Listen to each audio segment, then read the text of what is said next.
खुशामदेद नाजरीन, आपका मेज़बान सैयद नुमान गुल आपकी खिदमत में हाजिर है।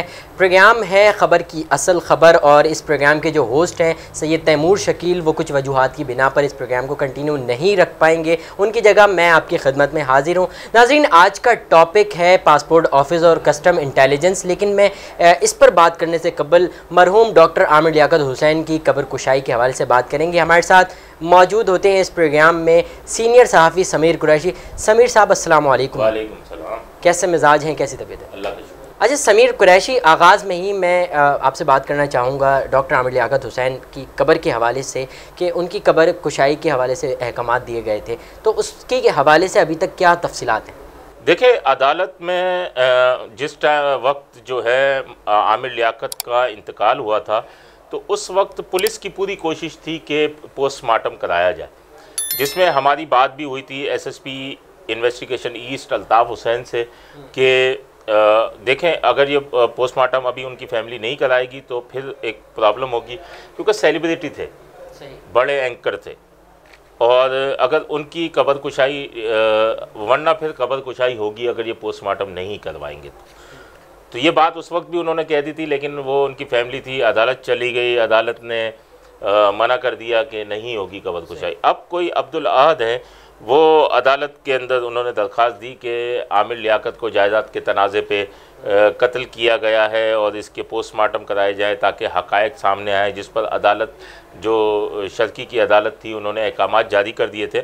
और अहकामात जारी करने के बाद अब जो है महकमा सेहत सिंध ने जो है आमिर लियाकत की मौत की वजह जानने के लिए 23 जून को कब्र कुशाई करने की हिदायत की है कि वो एडिशनल पुलिस सर्जन है, उनको कहा है कि 23 जून को कब्र कुशाई करें ताकि और उसके बाद पोस्टमार्टम करें ताकि तमाम हक़ाइक़ जो है वो सामने आ सके। सही। अच्छा समीर कुरैशी, आज के टॉपिक के हवाले से बात करूंगा। पासपोर्ट ऑफिस एक ऐसी जगह बन गई है कि जहां पर शहरी अपना पासपोर्ट बनाने जाते हैं और एजेंटों के हत्थे चढ़ जाते हैं, तो ये तमाम का तमाम निज़ाम कैसे सही होगा? क्या एजेंटों के बग़ैर जो है किसी का पासपोर्ट नहीं बन सकता?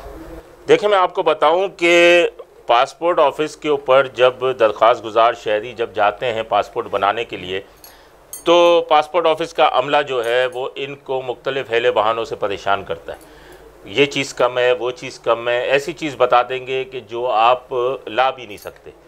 तो उस वक्त जो है वो सिचुएशन ऐसी होती है कि मजबूरन जो शहरी होता है, जो धक्के खा खा के परेशान होता है, वो बाहर आके फिर एजेंटों से रब्ता करता है, और एजेंटों की भरमार है वहाँ पे, एजेंटों से रब्ता करता है। एजेंटों की अंदर बहुत अच्छी मिली भगत है पासपोर्ट ऑफिस के अमले के साथ, तो उसके बाद एजेंट हज़ारों रुपए मांगते हैं, वो मजबूरन दे देते हैं। किसी को नौकरी के लिए जाना है, किसी को किस चीज़ के लिए जाना है, किसी को कोई उम्रे की अदायगी करनी है, जो दे सकता है वो देता है हज़ारों रुपये, और जो नहीं दे सकता वो भी मजबूरन कहीं ना कहीं से कर उन्हें दे देता है।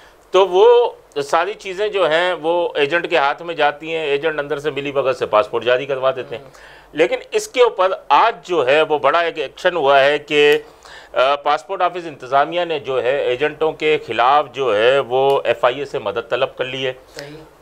डायरेक्टर पासपोर्ट से हैं, उन्होंने deputy director anti human trafficking cell जो FIA के हैं उनको एक ख़त लिखा है। उसमें कहा है कि 3 साल के दौरान 100 एजेंट्स के ख़िलाफ़ FIR दर्ज हुई हैं, 100 FIR दर्ज हुई हैं, उसके बावजूद भी एजेंट्स मौजूद हैं। उन्होंने ये भी ख़त में लिखा है कि 3 माह कबल भी IG सिंध को ख़त लिखा था, लेकिन उसके बावजूद भी एजेंटों का खात्मा ना हो सका। एजेंट्स जो हैं वो दरख्वास्त गुजारों को मिसगाइड करने और रकम वसूली में मसरूफ़ हैं, इनकी सरकूबी के लिए सख्त कार्रवाई की जाए, और एजेंटों के मुकम्मल खात्मे के लिए FIA के अहलकार पर मुश्तमिल एक टीम वहाँ बाहर तैनात की जाए जो इनके ख़िलाफ़ गिरफ्तारियाँ भी करें और कानूनी कार्रवाई भी करें।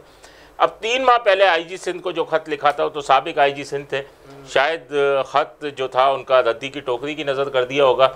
अब इन्होंने डिप्टी डायरेक्टर FIA को लिखा है, तो अब देखते हैं कि क्या कार्रवाई होती है या सिस्टम इसी तरह चलता रहेगा। अच्छा समीर कुरैशी, आज से 2 दिन कबल आपने प्रोग्राम किया था कस्टम इंटेलिजेंस के हवाले से कि उसमें भत्ताखोरी हो रही है, तो इनको अभी तक कुछ एक्शन हुआ इस पर? कोई लगाम डाली गई, कुछ हुआ इस पर, एक्शन लिया गया? देखें, सबसे पहले मैं आपको बताऊंगा कि ना तजुर्बेकार जो है वो अफसरान जो हैं वो कस्टम इंटेलिजेंस में रख दिए गए हैं और जो तजुर्बेकार थे इनको तमाम को जो है वो वहाँ भेज दिया गया है पाकिस्तान भर में। तो जो यहाँ कराची के अंदर रखे गए हैं वो नातजुर्बेकार अफसरान हैं और स्टेनो और क्लर्क्स को चार्ज दे दिए गए हैं। सुहा सिद्दीकी जो एंटी स्मगलिंग ऑर्गेनाइजेशन है कस्टम इंटेलिजेंस की, उसके इंचार्ज हैं, उसको चार्ज दे दिया है। उन्होंने चार्ज लेते ही जो है वो योमिया जो 60-70 मैंने पहले भी बताया था कि टैंकर जो है कुकिंग ऑयल, ईरानी डीज़ल, ईरानी कुकिंग ऑयल, ईरानी जो है पेट्रोल, उसके निकलते हैं, शहर भर में आते हैं। रात 1 बजे से लेकर सुबह 10 बजे तक ये गाड़ियाँ चल रही होती हैं। या तो अफसरान ने अपनी आंखों पे पट्टी बांध दी है, उन्हें कुछ नज़र नहीं आ रहा। मालूम ये हुआ है कि एक अल्लाह रखा है सिपाही जो कि ख़ासुल ख़ास बीटर रख लिया है सुहा सिद्दीकी ने उनको, कि जो ट्रांसपोर्टर्स से भत्ता लेता है। कमाल की बात मैं आपको नुमान ये बताऊं कि उसकी पोस्टिंग जो है वो ग्वादर सेक्रेटरीट में है, कस्टम इंटेलिजेंस ग्वादर में, और इतना बाअसर है वो कि आज तक उसने ग्वादर का, शायद इसकी CDR चेक की जाए तो ग्वादर तक तो वो पहुंचा ही नहीं, ना ड्यूटी पर गया कभी। वो सिर्फ यहाँ भत्ता वसूली की वजह से मौजूद है, जो कि भत्ता वसूल करता है। दूसरा ज़हूर है एक ड्राइवर जिसकी पोर्ट पर ड्यूटी है। अच्छा, वो भर्ती तो वो है वेस्ट अप्रेसमेंट का ड्राइवर है वो, लेकिन असर रसूख रखते हैं ये बीटर, आपको पता है असर रसूख रखते हैं। उसने अपनी पोस्टिंग इंटेलिजेंस में करा ली है। अब वो पोर्ट पर ड्यूटी कर रहा है, काम कस्टम इंटेलिजेंस के कर रहा है, और वो तमाम चीज़ें जो है वो वसूली कर करके वो यहीं सुहा की टेबल पे पहुंच जाता है। तीसरा है शहजाद, वो इनलैंड रेवेन्यू का ड्राइवर है, FBR की इनलैंड रेवेन्यू का ड्राइवर है। उस पर वो भी एक वसूलियों में मास्टर है।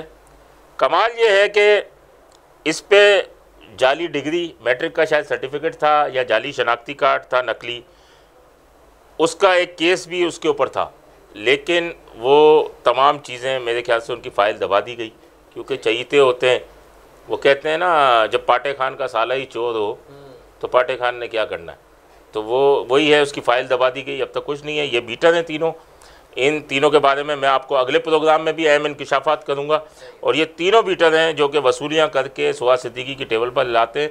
मैं आपको बताऊँ कि 1.25 करोड़ से 1.5 करोड़ और हो सकता है 2 करोड़ ये महाना रिश्वत जो है वो कस्टम इंटेलिजेंस को दी जाती है, जो कि ये तीनों अफसरान जिनके मैंने नाम लिए हैं ये उनको फराहम करते हैं।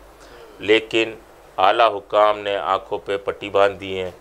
रशीद शेख डायरेक्टर जनरल हैं कस्टम इंटेलिजेंस के, वो खामोश।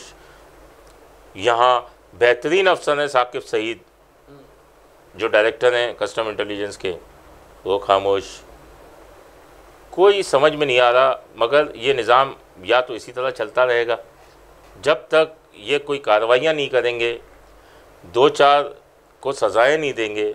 लेकिन ये इतने बाअसर हैं कि सज़ाएँ दे नहीं सकते। अगर वो सज़ाएँ देंगे तो वो अपनी सीटों से भी जाएंगे। तो इस वजह से जो है कार्रवाइयाँ मुझे नहीं लगता कि कोई हो सके, या तो सिस्टम ऐसे ही चलता रहेगा। सादत हसन मंटो कहते थे कि कभी कभी दिल करता है कि मैं अपनी आँखें बंद कर लूँ, लेकिन इस ज़मीर का क्या करूँ। तो वही बात है कि ज़मीर का क्या करूं, मैं भी आंखें बंद कर लूं लेकिन ज़मीर का क्या करूं। तो मैं भी बोलता रहूँगा, ये कुछ करें या ना करें, निशानदेही तो करना हमारा फ़र्ज़ है और वो हम करते रहेंगे। बहुत बहुत शुक्रिया समीर कुरैशी, आपने बड़ी अहम मालूमात से हमारे नाज़रीन को आगाह किया। नाज़रीन, क्या ये निज़ाम इसी तरह चलता रहेगा जब तक आला हुक्काम अपने आंखों से पट्टी नहीं खोलते, अपने ठंडे कमरों से बाहर निकलकर चेकिंग नहीं करते? शायद यहाँ पर ये निज़ाम ऐसी ही चलता रहेगा। आखिर में अपने मेज़बान सैयद नुमान गुल को इजाज़त दीजिए खबर की असल खबर से, और आखिर में आपसे एक छोटी सी रिक्वेस्ट करना चाहूँगा कि हमारे चैनल को भी सब्सक्राइब करें और इस प्रोग्राम के हवाले से भी फ़ीडबैक देना ना भूलें। अपने मेज़बान सैयद नुमान गुल को इजाज़त दीजिए। इंशाअल्लाह ज़िंदगी रही, सेहत रही तो फिर आपकी खिदमत में हाजिर हूँगा। तब तक के लिए अल्लाह निगहबान। Z110 न्यूज़, खबर की असल खबर।